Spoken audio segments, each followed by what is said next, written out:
Estou aqui apresentando uma indicação para o Jardim Iracema. Jardim Iracema, o clamor dos moradores que lá vivem é imenso, por ruas asfaltadas, por escola, por creche, por posto de saúde. E os moradores esperam do prefeito, atual, Dr. Eric, que mande asfaltar as ruas do Jardim Iracema. E não é somente asfaltar, tem também a questão das ruas estarem trafegáveis. A prefeitura esteve por lá, arrumou algumas ruas, outras não. Por essa razão, eu apresentei hoje essa indicação a pedido dos moradores do Jardim Iracema.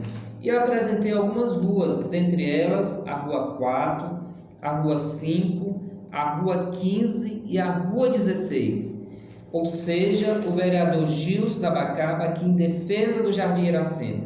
E fica aqui também esse pedido ao prefeito Eric para que ele conclua a escola daquela comunidade, que ele conclua a creche, que ele conclua também posto de saúde, pois é uma comunidade muito grande e merece ter todos esses serviços públicos a serviço do povo daquela comunidade de toda a região.